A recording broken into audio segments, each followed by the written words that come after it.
Okay student, good morning everyone. आज की इस क्लास में हम लोग प्रिंसिपल ऑफ कम्युनिकेशंस यूनिट जो हमारा है उसके कुछ बेसिक्स उसका हम लोग आज डिस्कस करेंगे।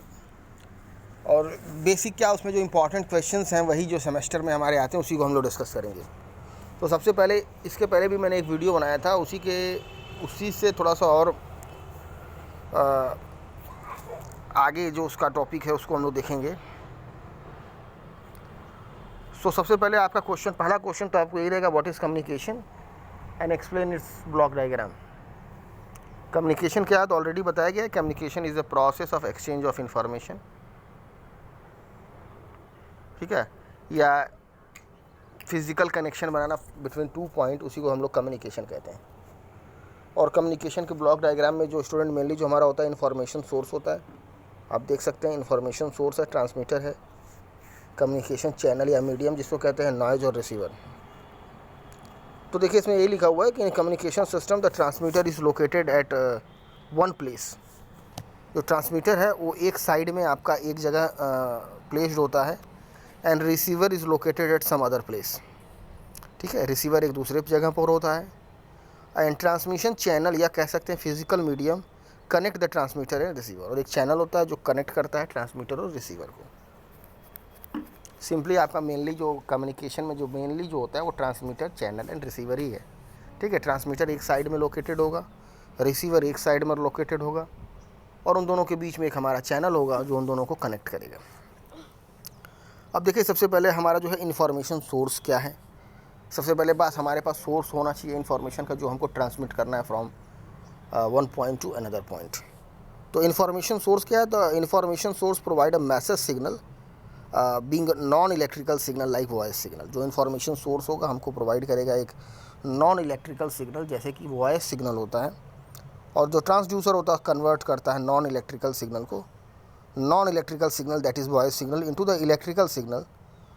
This transducer is a microphone. तो microphone is a transducer which convert non electrical signal into the electrical signal, या वॉइस सिग्नल को हमारे इलेक्ट्रिकल सिग्नल में कन्वर्ट करता है microphone. When the signal become electrical, now it becomes suitable for the transmission. एक बार जब signal हमारा electrical के फॉर्म में हो गया तो now it becomes suitable for the transmission through the channel. तो इन्फॉर्मेशन में भी इन्फॉर्मेशन कुछ भी हो सकता है, like word, group of word, code, symbol, और एनी प्री अरेंज्ड यूनिट या कोई भी pre arrange unit. Information itself is that which is convey. तो the amount of information contained in any given message. तो जो भी अमाउंट ऑफ इन्फॉर्मेशन होगा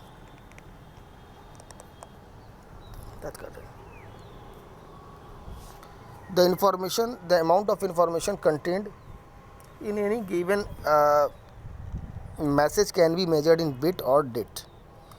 तो इन्फॉर्मेशन अगर आपको कंटेन करना है, कोई भी जो हमारा इन्फॉर्मेशन है कितना अमाउंट ऑफ इन्फॉर्मेशन कंटेंड किया है, तो उसके लिए उसकी जो फार्मूला होता है log to the base 2 1 upon pi. pi is the probability of occurrence of any event. pi is the probability of occurrence of any event. If you will take log base 2, then it will be unit will be bit, and it will be 10 it did. Now the transmitter is what? Main function जो हमारा transmitter ही करता है। The transmitter is the transmitter the message from the information source is superimposed on some high frequency wave with certain rule to have coded form of the original message. This process is known as modulation.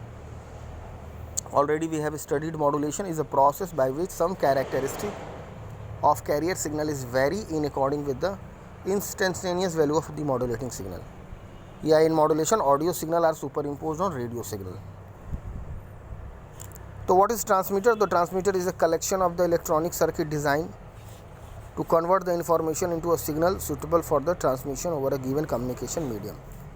Most of the time message that come from the information source is non-electrical, and therefore it is not suitable for the immediate transmission. The built-in circuitry such as decoder, encoder, transducer, etc. in the transmission makes incoming information suitable for transmission and subsequent reception. Next is our channel. What is channel? The transmission channel is the link between the transmitter and the receiver. The transmission channel can be coaxial cable. तो जो भी हमारा transmission channel होता है वो कुछ भी हो सकता है, लाइक कोएक्सियल केबल हो सकता है या ऑप्टिकल फाइबर हो सकता है या फ्री स्पेस भी हमारा हो सकता है, ठीक है। तो free space is mainly use as a transmission channel for radio and TV transmission. Free space is used as a transmission channel for radio and the TV transmission. In this case, the transmitter transmits the signal in the form of the electromagnetic wave. There is no conducting wire. तो जैसे हम लोग TV television देख रहे हैं, यहाँ तक कि हम लोग आपके थ्रू हमारा जो इस समय कम्युनिकेशन हो रहा है वो भी वायरलेस कम्युनिकेशन ही हो रहा है। There is no any conducting wire between us. तो there is no conducting wire between the transmitter and the receiver. इस तरह के ट्रांसमिशन को कहते हैं wireless communication. Such system is called wireless communication, यहाँ पर कोई वायर ना हो between the transmitter and the receiver. वैसे बहुत सारे कम्युनिकेशन जिसमें वायर का भी यूज़ होता है, वायर जैसे कोएक्सियल केबल, ट्विस्टेड पेयर या ऑप्टिकल फाइबर, कुछ भी हो सकता है। तो मेनली चैनल एक तरह से लिंक प्रोवाइड करता है between the 2 point. It provide just a link between the 2 point. Next हमारा स्टूडेंट है receiver. Receiver does the opposite process of that of the transmitter. Receiver opposite process perform करता है transmitter का। Here the demodulation of the wave coming from the receiver through the channel is done। यहाँ पर हमारा demodulation होता है, जैसे कि हमारा ट्रांसमीटर में मॉडुलेशन होता है, यहाँ जस्ट उसका रिवर्स प्रोसेस डीमॉडुलेशन होता है। जैसे कि लाउड स्पीकर हमारे फ़ोन में होता है जो इलेक्ट्रिकल सिग्नल को अगेन वॉइस सिग्नल में कन्वर्ट कर देता है। तो loud speaker is also a transducer. For example, loud speaker convert the electrical signal into the sound, while picture tube convert electrical signal into the picture. वही हमारा TV में picture tube भी होता है जो इलेक्ट्रिकल सिग्नल को picture में convert करता है, जिससे हम लोग फेमिलियर हैं, हम उसको देख सकते हैं, समझ सकते हैं। तो रिसीवर में just reverse process of the transmitter होता है, वहाँ मॉडुलेशन, तो यहाँ पर डीमॉडुलेशन। नेक्स्ट हमारा स्टूडेंट है नॉइज है। तो noise you know very well कि it is an unwanted signal which are present in any communication system. Although noise cannot be eliminated completely, but with the help of different techniques we can reduce its effect। ठीक है। तो noise is the main disadvantage of any communication system। ठीक है, unwanted signal है, noise को हम लोग ख़त्म नहीं कर सकते हैं, बट some different techniques का यूज़ करके हम लोग इसकी इफ़ेक्ट को कम कर सकते हैं। द नॉइज सिग्नल में भी द नेचुरल और इट में भी मैन मेड। नॉइज सिग्नल हमारा नेचुरल भी हो सकता है या मैन मेड भी हो सकता है।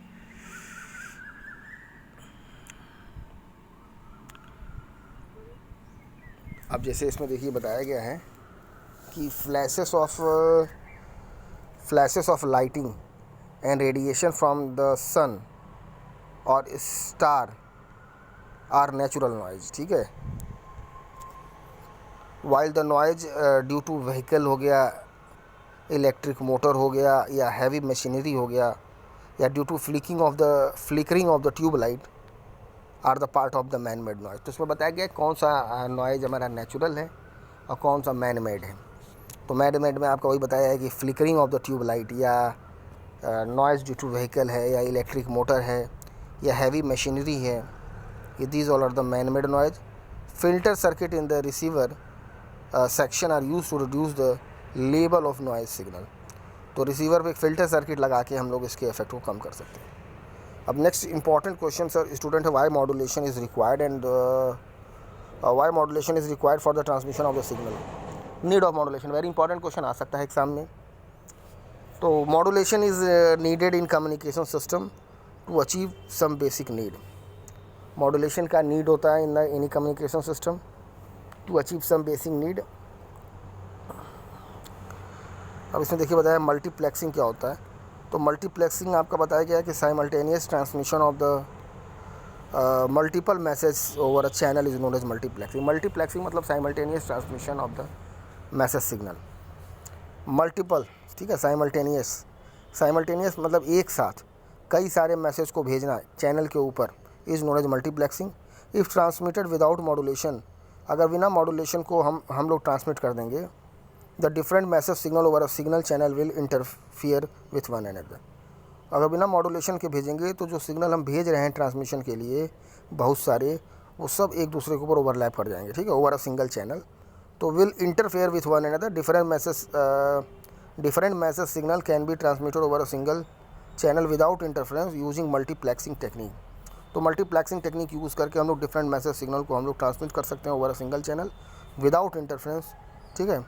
तो several difficulties are involve in the propagating of electromagnetic wave at frequency corresponding to the audio spectrum that is below 20 kilohertz, ठीक है। The greatest difficulty is that for radiation and reception the transmitting and the receiving antenna must have the height comparable to the quarter wavelength of the frequency used. तो मैंने आपको पहले ही बताया कि for the faithful radiation and the reception of the signal, the length of the transmitting antenna must be the quarter of the wavelength of the frequency used, that is L मैंने बताया था lambda by 4, that is suppose frequency used अगर 1 megahertz है तो we have lambda बराबर C by F और C is equal to 3 into 10 to the power 8, that is the speed of the light, and the frequency let us suppose 1 megahertz, then its value is 10 to the power 6 hertz. Now lambda बराबर 300 metre और lambda by 4 करेंगे तो 75 metre in the broadcast band. But at lower frequencies say that 15 kilohertz, the same calculation is made, and in that case h बराबर 5000 metre, that is 5 kilometre. तो antenna height should be 5 kilometre. ये vertical size of this dimension is unthinkable है, ठीक है। इतना बड़ा antenna हम लोग नहीं बना सकते हैं, सोच ही नहीं सकते हैं। Therefore modulation is used by which frequency increased and the height of antenna decrease. तो मॉड्यूलेशन इसलिए यूज़ करते हैं कि उसकी फ्रीक्वेंसी बढ़ा देते हैं, इसलिए हाइट ऑफ एंटीना हमारी घट जाती है। तो देखा आपने 75 मीटर तक हम बना सकते हैं। अब सबसे इंपॉर्टेंट जो क्वेश्चन है देखिए, क्वेश्चन नंबर 3। इसमें देखिए जो भी क्वेश्चन है 4 5 6 क्वेश्चन जो भी इसमें है, ये सारे सेमेस्टर में आए हुए क्वेश्चन हैं और आते हैं और आएंगे। अब नेक्स्ट में है हमारा explain the detail the terminology in a communication system.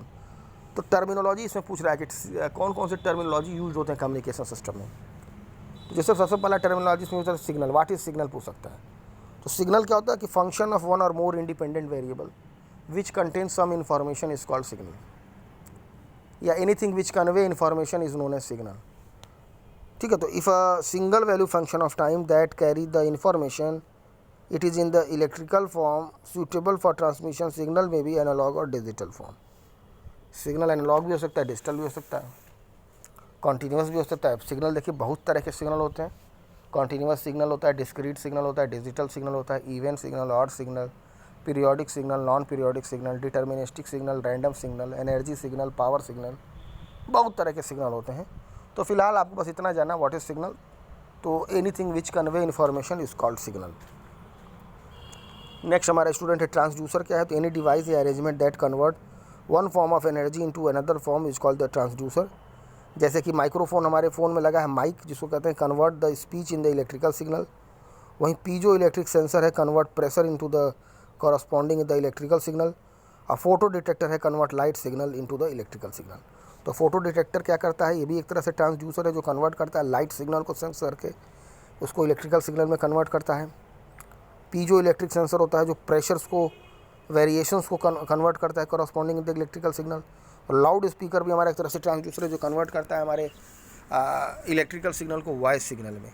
तो मेनली आप इतना जानिए कि transducer is a device which is use to convert the one form of energy into the another form. अभी इसके जस्ट पहले हम लोगों ने देखा नॉइज क्या है। तो नॉइज सिंपली अनवांटेड सिग्नल है। It refers to the disturbance और the distortion in the transmission and processing of message signal in the communication system. Noise हमने देखा अनवांटेड सिग्नल है। नेक्स्ट हमारा देखा ट्रांसमीटर क्या है। तो transmitter is an arrangement. Transmitter एक ऐसा अरेंजमेंट है that convert the message signal to a form suitable one for the transmission and then transmit the message signal through some suitable communication channel. Next हमारा receiver है। तो receiver is an arrangement to pick up the transmitted signal at the channel output and process it to reproduce the message signal in the suitable form. उसके बाद देखिए हमारा amplification है। तो amplification का मतलब होता है the strength of the transmitted signal is increased by using some electronic circuit. Amplification compensate for the attenuation of the signal.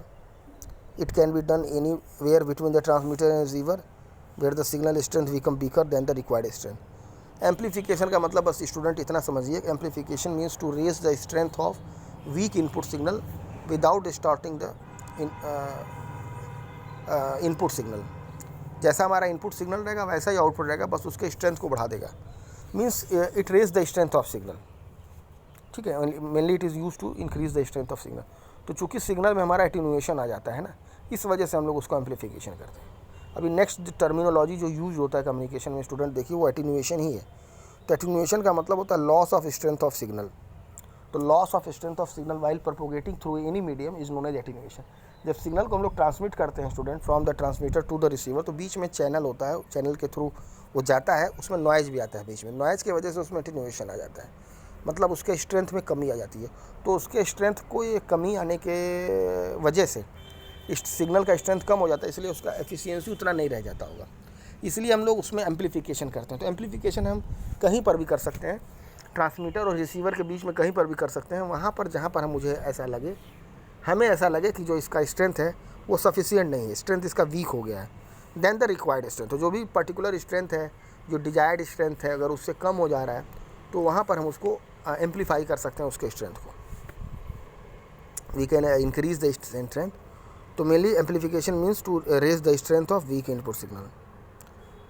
ठीक है, अब उसके बाद रेंज क्या होता है स्टूडेंट? तो रेंज देखिए क्या है, तो range it is the largest distance between the transmitter and the receiver where the signal is receive in due strength या सफिशिएंट स्ट्रेंथ। तो रेंज क्या होता है? तो लार्जेस्ट डिस्टेंस होता है between the transmitter and the receiver, कि transmitter अगर कोई चीज़ ट्रांसमिट किया, रिसीवर ने उसको रिसीव कर लिया। ठीक, फिर क्या करेंगे, हम थोड़ा उसका डिस्टेंस और बढ़ाएंगे ट्रांसमीटर और रिसीवर, फिर भेजा ट्रांसमीटर से और फिर रिसीवर ने रिसीव कर लिया, फिर डिस्टेंस बढ़ाएंगे, ऐसे ऐसे डिस्टेंस बढ़ाते बढ़ाते बढ़ाते ऐसा एक समय आएगा कि ट्रांसमीटर जो है ट्रांसमिट तो किया लेकिन रिसीवर रिसीव नहीं किया, तो वह डिस्टेंस मेजर कर लेंगे जस्ट उसके पहले वाला, कि जहाँ तक वो रिसीव किया था सफिशिएंट स्ट्रेंथ जो था उसका, उसी को कहते हैं रेंज। तो it is the largest distance. ठीक है, तो देखिए इसमें यही बताया गया है, it is the largest distance between the transmitter and receiver where the signal is receive due strength. जैसे मान लीजिए एंटीना है, ठीक है, ये दूसरा एंटीना है, मान लेते हैं ट्रांसमीटर है और ये हमारा रिसीवर है, तो इन दोनों के बीच का जो डिस्टेंस होगा लार्जेस्ट डिस्टेंस, ठीक है, कि अप टू बीच ये ट्रांसमिट किया तो ये इसको रिसीव कर लिया। ठीक है, तो लार्जेस्ट डिस्टेंस होगा between the transmitter and receiver कि where the signal is receive in due strength. Next हमारा बैंडविड्थ है, तो bandwidth refers to the range of frequency over which any equipment operate या कम्युनिकेशन सिस्टम वर्क। बैंडविड्थ एक तरह से होता है रेंज ऑफ फ्रीक्वेंसी। ठीक है, एक पर्टिकुलर बैंडविड्थ नहीं कहते कि ये इसका बैंडविड्थ है, मतलब 20 हर्ट्ज, जैसे हम लोग का वॉइस सिग्नल है तो उसका जो फ्रीक्वेंसी रेंज है वो 20 हर्ट्ज से 20 किलो हर्ट्ज है। तो 20 हर्ट्ज से 20 किलो हर्ट्ज उसका बैंडविड्थ है, मतलब वो उसी रेंज में काम करेगा। जैसे आप लोग भी कॉलेज आते हैं पढ़ने, तो 9 से 4:30 तक आपका टाइमिंग है, मतलब इसी टाइमिंग में आप ऑपरेट करते हैं, इसी टाइमिंग में आप परफॉर्म करते हैं, इसी टाइम में आप पढ़ते हैं, टेस्ट देते हैं, एग्ज़ाम देते हैं, सेशनल देते हैं, जो भी आप परफॉर्मेंस करना रहता है आप उसी टाइम में करते हैं। तो आपका एक तरह से बैंडविड्थ है वो, तो रेंज ऑफ है आपका, टाइमिंग है वो। उसी तरह से कोई इक्विपमेंट है, हमने कह दिया इसका बैंडविड्थ है 2 हर्ट्ज से 5 हर्ट्ज, तो मतलब वो 2 से 5 हर्ट्ज में ही काम करेगा। अगर आप 7 पे करोगे तो काम नहीं करेगा। आप 9 बजे रात में आएंगे पढ़ने तो आपको नहीं पढ़ाया जाएगा। तो वही चीज़ है बैंडविड्थ। तो bandwidth refer to the range of frequency over which communication system work. ठीक है, रेंज देख लिया आपने, बैंडविड्थ, ये सारे टर्मिनोलॉजी यूज़ होते हैं कम्युनिकेशन सिस्टम में। नेक्स्ट हमारा है मॉड्यूलेशन। तो मॉड्यूलेशन क्या है? तो modulation is the phenomena of super imposing the low frequency, that is message signal, low frequency message signal on a high frequency wave called the carrier signal. The resultant wave is which transmitted over the channel. उसका resulting wave को हम transmit करते हैं over the channel.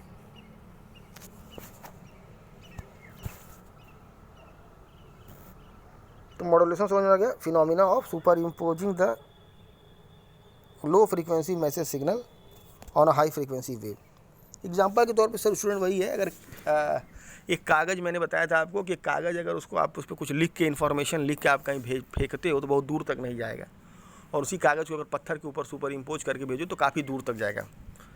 तो वही चीज़ modulation में भी है कि super imposing the low frequency message signal. ठीक है, सुपर इम्पोजिंग देख सकते हो आप, यहाँ पर लिखा हुआ है, देखिए, super imposing the low frequency message signal on a high frequency signal, उसको कहते हैं कैरियर सिग्नल, और ये होता है मॉड्यूलेटिंग सिग्नल। उसका हमारा डी मॉड्यूलेशन है, तो reverse process of the modulation. उसके बाद देखो हमारा रिपीटर है, तो repeater is a combination of receiver amplification and the transmitter ठीक है। रिपीटर में हमारा कॉम्बिनेशन होता है रिसीवर का, एम्पलीफायर का और ट्रांसमीटर का, ठीक है। Its function is to extend the range of communication when they are used. Cost of transmission increases. Repeater is a setup between the transmitter and receiver at suitable location, ठीक है। Repeater क्या है? Setup is a setup between the transmitter and receiver at suitable location. Next question देखो हमारा student, electromagnetic spectrum और उसका applications. Electromagnetic spectrum क्या है और उसका एप्लीकेशंस क्या क्या है। सबसे पहले आपको जाना इलेक्ट्रोमैग्नेटिक वेव क्या होता है। तो the electromagnetic wave is a signal made up of electric and magnetic field. The range of frequency that the EM wave can produce oscillation is termed as electromagnetic spectrum. देखिएगा ये important है। The range of frequency that the electromagnetic wave can produce oscillation is termed as electromagnetic spectrum. Table describe some application corresponding to the frequency band.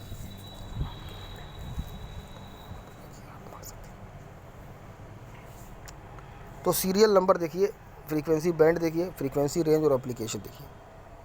Serial number में आपका हो गया very low frequency. सबसे पहले very low frequency,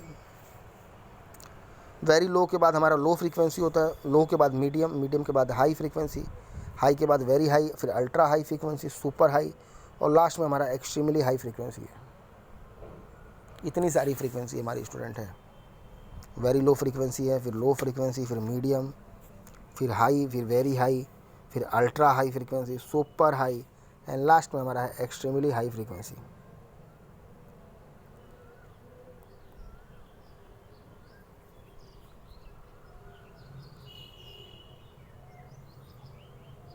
अब देखिए very low frequency का frequency range क्या है। तो 3 से 30 किलोहर्ट्ज़, 3 to 30 किलोहर्ट्ज़ उसका फ्रीक्वेंसी रेंज है, या कह सकते हैं इसका बैंडविड्थ है। एक टर्मिनोलॉजी फ्रीक्वेंसी भी आती है स्टूडेंट। फ्रीक्वेंसी क्या होता है? तो नंबर ऑफ ऑसिलेशन पर सेकेंड, उसको हम लोग कहते हैं फ्रीक्वेंसी। यूनिट होता है हर्ट्ज़ और F बराबर होता है 1/2। तो वेरी लो फ्रीक्वेंसी हो गई जिसकी फ्रीक्वेंसी रेंज है 3 से 30 किलोहर्ट्ज़। उसके बाद लो फ्रीक्वेंसी है जिसका फ्रीक्वेंसी रेंज है 30 से 300 किलोहर्ट्ज़। लो के बाद हमारा मीडियम फ्रीक्वेंसी है जिसका रेंज है 300 किलोहर्ट्ज़ से 3000 किलोहर्ट्ज़, और 3000 किलोहर्ट्ज़ को हम लिख सकते हैं 3 मेगाहर्ट्ज़। फिर हाई फ्रीक्वेंसी है जो 3 से 30 मेगाहर्ट्ज़। फिर वेरी हाई फ्रीक्वेंसी है 30 से 300 मेगाहर्ट्ज़। फिर अल्ट्रा हाई फ्रीक्वेंसी है 300 मेगाहर्ट्ज़ से 3000 मेगाहर्ट्ज़, और 3000 मेगाहर्ट्ज़ को हम लिख सकते हैं 3 गीगाहर्ट्ज़। सब में आप स्टूडेंट देखिए, एक याद कर लीजिए 3 से 30, उसको सब में 10 से मल्टीप्लाई कर दिया जाइए। सब में 10 से मल्टीप्लाई है, ठीक है। जैसे 30 से 300 किलोहर्ट्ज़, फिर यहाँ पर आ जाएगा 300, और 300 से फिर 3000 किलोहर्ट्ज़ आपको आ जाएगा। 3000 किलोहर्ट्ज़ को आप लिख सकते हैं 3 मेगाहर्ट्ज़, ठीक है। 1 किलोहर्ट्ज़ में आपका 1000 हर्ट्ज़ होगा, ठीक है। 1000 किलोहर्ट्ज़ में 1 मेगाहर्ट्ज़, ठीक है। तो लास्ट में जो आपका आएगा एक्सट्रीमली हाई फ्रीक्वेंसी आएगा जो कि 30 से 300 गीगाहर्ट्ज़। तो अक्सर एग्जाम में क्वेश्चन पूछता है कंपटीशंस में कि अगर ये इस बैंडविड्थ का कितना फ्रीक्वेंसी रेंज होगा। और एप्लीकेशन की जहाँ तक बात हो तो आप देख लीजिए, वेरी लो फ्रीक्वेंसी जो है ये long distance point two point communication में हम लोग यूज़ करते हैं। फिर लो फ्रीक्वेंसी है, इसको हम लोग मेराइन एंड नेविगेशनल पर्पज़ के लिए यूज़ करते हैं। मीडियम फ्रीक्वेंसी है तो मराइन एंड ब्रॉडकास्टिंग पर्पज़ के लिए यूज़ करते हैं। हाई फ्रीक्वेंसी है तो communication of all type. Very high frequency है तो TV, radar and air navigation use करते हैं। अल्ट्रा हाई फ्रीक्वेंसी है तो रडार एंड माइक्रोवेव कम्युनिकेशन में यूज़ करते हैं। सुपर हाई फ्रीक्वेंसी को हम लोग radar, radio, release and navigational purpose के लिए यूज़ करते हैं। और लास्ट हमारा एक्सट्रीमली हाई फ्रीक्वेंसी है जो कि ऑप्टिकल फाइबर कम्युनिकेशन में यूज़ होता है, ठीक है स्टूडेंट। तो ये हमारा जो हो गया फ्रीक्वेंसी रेंज हो गया। फ्रीक्वेंसी रेंज इसमें हम लोग वेवलेंथ भी निकाल सकते हैं, ठीक है स्टूडेंट, वेवलेंथ भी निकाल सकते हैं। तो वेवलेंथ में क्या करेंगे, 10 से जैसे एक वेवलेंथ हम निकाल लेंगे 3 किलोहर्ट्ज़ पे, ठीक है। V बराबर F इंटू लैम्डा से क्या करेंगे स्टूडेंट, हम लोग चाहते हैं, अगर हम लोग चाहें तो V बराबर होता है F इंटू लैम्डा, या लैम्डा बराबर होगा V/F, और V आपका हो जाएगा 3 into 10⁸, that is speed of light. और F फ्रीक्वेंसी हमारा है 3 किलोहर्ट्ज़, तो 3 इंटू 10⁻³ कर दोगे तो हर्ट्ज़ में आ जाएगा। तो लैम्डा बराबर हो जाएगा, देखो 3 से 3 कट जाएगा, तो 10⁵ मीटर कह सकते हो, या लैम्डा बराबर कह सकते हो ना 100 किलोमीटर भी तो कहीं नहीं, 100 नहीं 10 किलोमीटर हो गई, 10 किलोमीटर, 10⁵ मीटर है तो 10⁵ कर दोगे 100 किलोमीटर हो गया, 100 किलोमीटर, 100 किलोमीटर, 10⁻⁰ हाँ 100 किलोमीटर होगा, तो लैम्डा जो हमारा जाएगा 100 किलोमीटर हो जाएगा स्टूडेंट। तो यहाँ 100 किलोमीटर से 10 किलोमीटर आपका होगा। जब एक चार्ट यहाँ पर और बना सकते हो आप वेवलेंथ का। और एप्लीकेशन याद कर लेना, रट लेना। देखो स्टूडेंट, एक कम्युनिकेशन होता है, कम्युनिकेशन में वो होता है सिंप्लेक्स कम्युनिकेशन और डुप्लेक्स, और डुप्लेक्स में भी हाफ डुप्लेक्स और फुल डुप्लेक्स। तो सिंप्लेक्स कम्युनिकेशन देखो क्या होता है, एक होता है सिंप्लेक्स कम्युनिकेशन। सिंप्लेक्स कम्युनिकेशन का मतलब जो कम्युनिकेशन जो केवल एक साइड से हो, सिंप्लेक्स कम्युनिकेशन, ठीक है, communication from one side only. जैसे मान लो इस तरह से कोई कम्युनिकेशन हो रहा है, इसको कहते हैं सिंप्लेक्स कम्युनिकेशन, ठीक है। तो जैसे हम लोग टेलीविज़न देखते हैं, रेडियो सुनते हैं, तो उसमें भी देखो कम्युनिकेशन ही होता है, वो भी इंफॉर्मेशन ही एक्सचेंज करते हैं from one point two another point, वहाँ से इंफॉर्मेशन हम लोग को मिलता है। लेकिन यहाँ से हम लोग कुछ बोल नहीं सकते, यहाँ से हम नहीं उनको कुछ कम्युनिकेट कर सकते हैं। तो इस तरह के कम्युनिकेशन को कहते हैं सिंप्लेक्स कम्युनिकेशन, जिसमें कम्युनिकेशन केवल एक साइड से हो, ठीक है। उसका होता है डुप्लेक्स कम्युनिकेशन। डुप्लेक्स में भी देखो हाफ डुप्लेक्स और फुल डुप्लेक्स। देखो हाफ डुप्लेक्स इसे कहते हैं,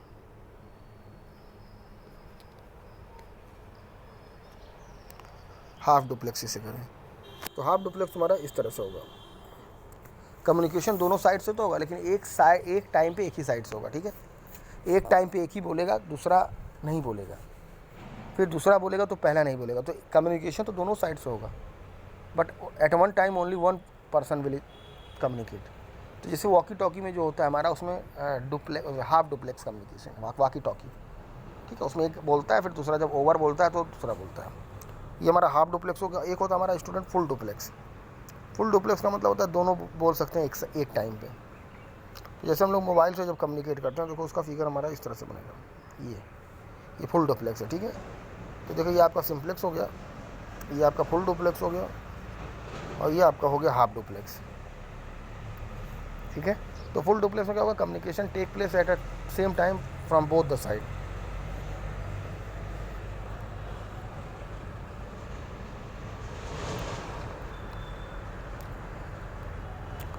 अब देखो इसमें पूछा define the signal and its type. Signal क्या है और उसके टाइप्स क्या क्या है। Sketch the basic signal use as a building block for the modelling of more complex signal.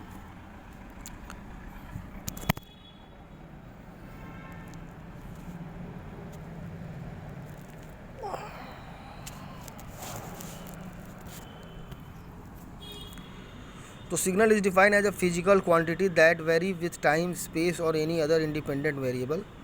The representation of signal by mathematical expression is known as signal modelling. If a signal represented by equation then it is deterministic signal, otherwise it is a random signal, ठीक है। Signal मैंने बताया कि function of one और more independent variable which contain some information is called signal. या दूसरा definition ये भी है, signal is defined as a physical quantity that vary with time, space or any other independent variable।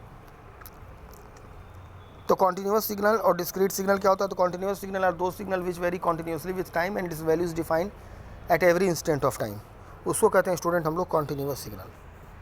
जैसे देखो लिखा continuous time signal किसे कहते हैं। तो दो signal which are defined at every instant of time and they are denoted by x t. तो continuous signal है जिसको हम लोग एक्स ऑफ टी से डिनोट करते हैं, और ये डिफाइन होता है at every instant of time. While discrete signal are defined at discrete instant of time and is denoted by x n. तो डिस्क्रीट सिग्नल देखो, कॉन्टिन्यूस सिग्नल हमारा कुछ इस तरह से होगा। जैसे मान लो हमारा कॉन्टिन्यूस सिग्नल हो गया, ठीक है, ये हमारा कॉन्टिन्यूस सिग्नल है।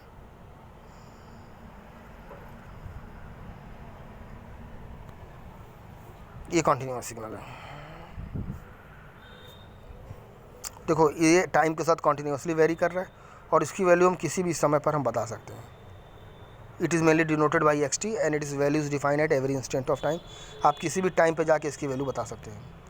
और एक होता है डिस्क्रीट सिग्नल जिसको हम लोग एक्स एन से डिनोट करते हैं, और एक पर्टिकुलर टाइम पे डिफाइन होता है। जैसे एक्स एन से डिनोट करते हैं, इसमें एन से डिनोट करते हैं, और ये जो हमारा होता है एक पर्टिकुलर टाइम पे ही डिफाइन होता है।